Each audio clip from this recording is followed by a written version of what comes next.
Public sphere. Public sphere. Public sphere. Public sphere. Public sphere. Public sphere.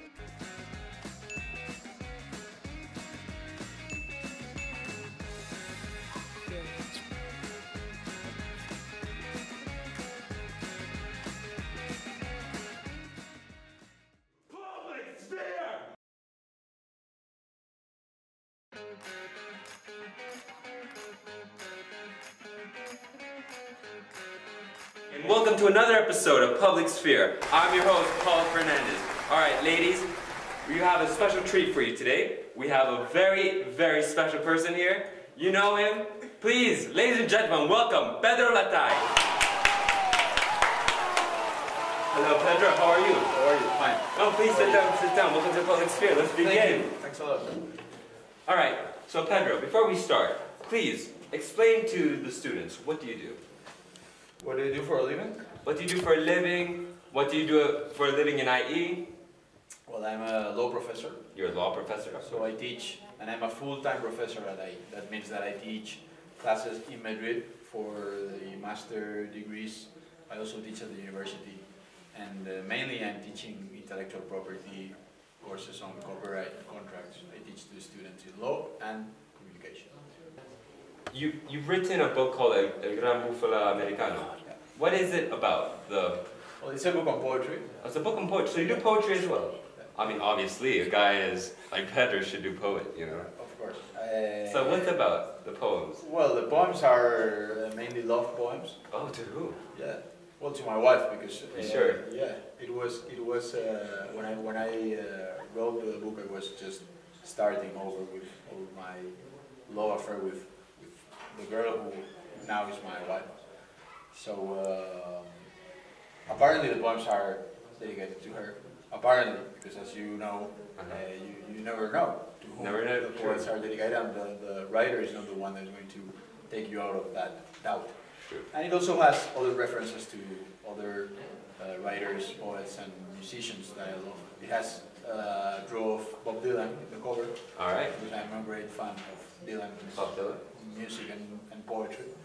So it's a mix of references that I had in the past, like my favorite musicians, favorite writers, and also favorite women. In this case, like represented by my wife.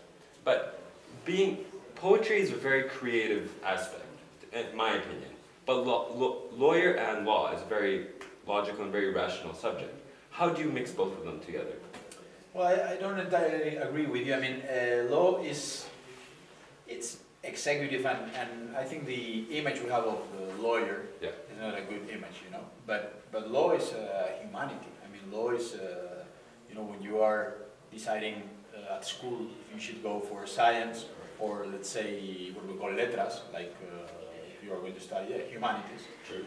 And law is there in humanity, so at the end it's a lot into reading, into writing, and probably because I love literature and I love other kind of life than the lawyers want. If you could choose in your next life to be a poet, to be a lawyer, or to be a football player, what would you choose? Oof, difficult. I don't know. Not a lawyer. Not a lawyer.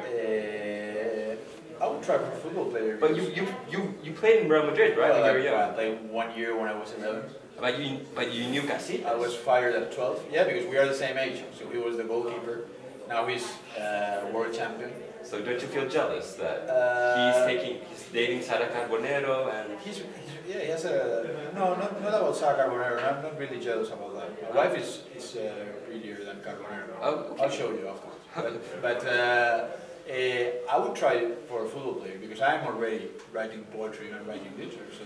Where did you meet your wife?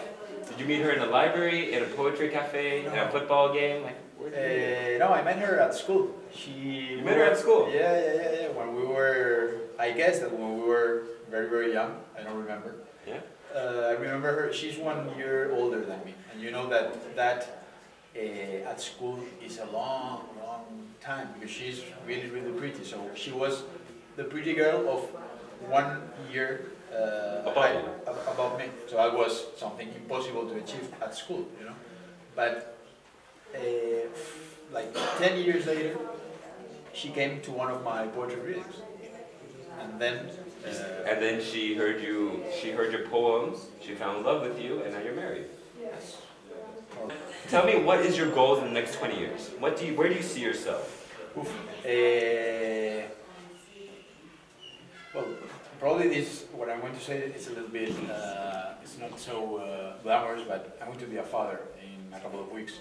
So, if I think about my future, firstly, I would think about my son. And as to me, well, I hope to be happily married and with with certain success as a writer. That would be my main goal or dream. Now I'm 32, but when You're 32? Yeah. I thought you were 23, I'm sorry. Oh, okay. So you were asking me how I was 20 years ago when I was 3? You mean? Or what? So you're a good lawyer. You're a very good lawyer. I mean, if we're saying in 20 years I'll be 50, to be with young people would be even more important than now. So, yeah. All right. So you are right now. You're waiting to become a father. Yeah. 4 weeks. In 4 weeks. Yeah. And what's your baby son's name? Javier. Javier. Look at that. You have the new Pedro. Yeah. Thank you for today's episode of Public Sphere with Pedro Letai. And now, Candela Ramos with the Blitz interview. Take it, Candela. Thank you, Pablo, for introducing our charismatic, poetic, young teacher, Pedro Letai.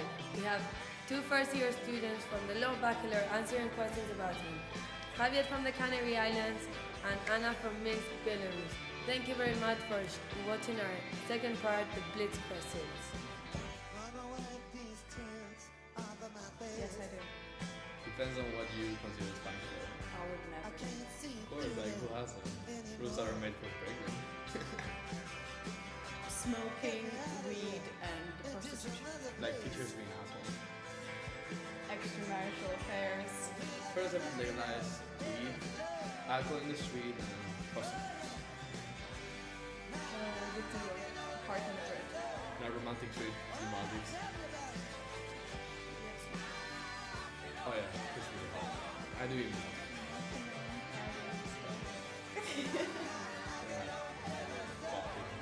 Too young for Bob Dylan. My team. Would be a gin tonic. I don't know why, but he seems to be a gin tonic guy. What does he actually think about family values?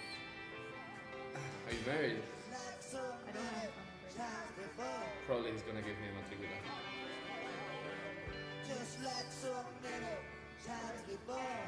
Not really, I think like people find stuff in poetry is just